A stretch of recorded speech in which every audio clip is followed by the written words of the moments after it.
Պարոն Չալաբյան, դատարանի վճիռը ձեզ համար ակնկալելի է, դատարանի որոշումը ակնկալելի է ձեզ համար։ Բայց տեսեք, այս հարցը երկու կողմ ունի։ Իմ համար որպես Հայաստանի Հանրապետության քաղաքացի սա վրդովեցուցիչ է պարզապես։ Երբ որ իրավապահ մարմինները անբռնազբոս խառնվում են եկեղեցու գործունեությանը, տասնյակներով հոգևորականների են բերման ենթարկում, հետո ձերբակալում են բարձրաստիճան հոգևորականների, բերում են նրանց կալանքի թեև ակնհայտ է, ինչպես արդեն մեր հարգարժան իրավաբան գործընկերները ասացին, հիմնավոր կասկած իրականում չկա, այն քրեական օրենսգրքի հոդվածները, որոնք նկարագրում են, այսպես ասած, խնդրոառարկան, այդ հոդվածների համատեքստում ապացուցված չի, ոչ թե ոչ միայն ապացուցված չի, նույնիսկ կասկածը որևէ կերպ հիմնավորված չի, հա։ Սա ակնհայտորեն քաղաքական բռնաճնշումներ է եւ ընդգծված քաղաքական բռնաճնշումներ է հայ առաքելական Սուրբ Եկեղեցու նկատմամբ։ Հիշենք նաեւ, որ Մկրտիչ Սրբազանը վեհապար հայրապետի քրոջ որդին է նաեւ, այսինքն անմիջական ազգական է, եւ սա նպատակը վեհապար հայրապետի նկատմամբ ճնշում գործադրելն է։ Որևէ կասկած ես դրանում չունեմ։ Ընդ որում պետք է նկատի ունենալ հետեւյալը, խոսքը գնում է 4 տարի առաջ տեղի ունեցած իրադարձությունների մասին, որոնց նույնիսկ վաղեմությունը վաղուց արդեն անցած է, որոնցով իրականում որևէ իրադարձություն տեղի չի ունեցել, որևէ վնաս որևէ մեկին չի հասցվել եւ այլն, եւ հիմա դա ասենց գզրոցներից հանել են, որպեսզի կարողանան ճնշում գործադրեն հայ-եկեղեցական Սուրբ Եկեղեցու նկատմամբ։ Հիմա այդ իմաստով ես կարող եմ ասել հետեւյալը, այո, այսպիսի դատարանի, այսպիսի դատավորի, այսպիսի որոշումը ցավոք սպասելի էր։ Բայց նաև իմ համար անսպասելի է նաև, որ մենք ինչ-որ իմաստով սկսում ենք սովորել սրան, սկսում ենք սովորել բռնատիրության պայմաններում ապրելուն, սկսում ենք սովորել նա, ոնց որ դա 37 թվին է տեղի ունեցել, որ ամեն օր մեր հարևաններից մեկին կարող են ձերբակալել տանել, ու հետո նույնիսկ չիմանանք իր հետ ինչ է տեղի ունենում։ Որ ամեն օր ինչ-որ մեկը կարող է ճնշման ենթարկվի, որ ամեն մեկի մասին կարող են ինչ-որ մի հատ մտածածին բան հնարեն, այդ մտածին բանով ձերբակալեն, հետո կալանավորեն, ազատազրկեն, ըստ էության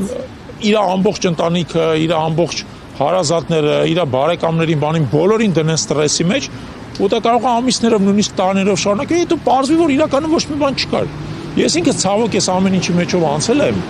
հենց այս դատարանում է դա տեղի ունեցել, ես էլ եմ կալանավորվել մտածածին հոդվածով, մտածածին մեղադրանքով, որը հետո փլվեց դատարանում, բայց արդյունքում ասենք իմ կյանքի ինչ-որ մի քանի ամիսները անցել են կալանավարում եւ ցավալի է, որ դա համատարած է դարձել։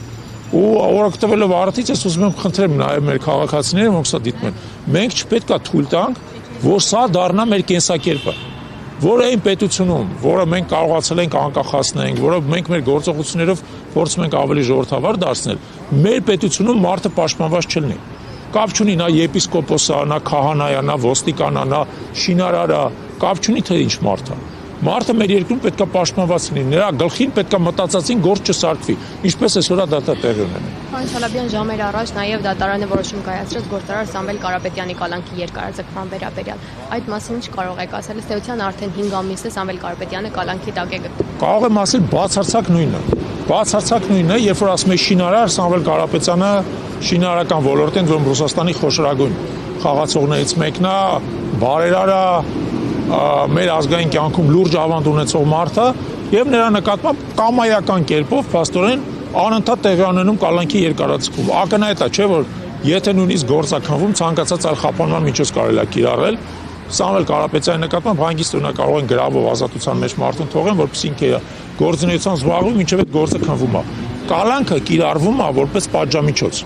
Թեև կալանքը մեր քրեական օրենսդրությամբ դա խափանման միջոց է, այսինքն նրա կիրառման նպատակը պետք է լինի մարդուն սահմանափակել այն դեպքում, եթե նա կարող է քննությանը խանգարել։ Ես օրինակ չեմ պատկերացնում, ինչպես կարա Սամվել Կարապետյանը քննությանը խանգարել կամ Մկրտիչ Սրբազանը քննությանը խանգարել։ Քննությունը արեք, հասկանալի է, որ բոլոր հնարավորություններ ունեք այս պետության այս վերահսկողության պայմաններում քննությունը կարող եք իրականացնել։ Բայց ակնհայտ է, որ կալանքը օգտագործում են մարդկանց վրա որպես ճնշման միջոց եւ դա սկսում է համատարած դառնալ։ Այս քանակությամբ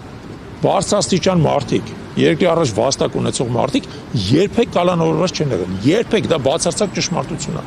Եվ դա որևէ այլ բացատրություն չունի, բացի մի բան, այս իշխանությունը հասկանում է, որ ինքը ընտրություններով պարտվելու է, գիտակցում է, որ ինքը գնում է դեպի անխուսափելին, նա փորձում է ընտրություններից առաջ ամբողջ դաշտը հնարավորին չափ մաքրել,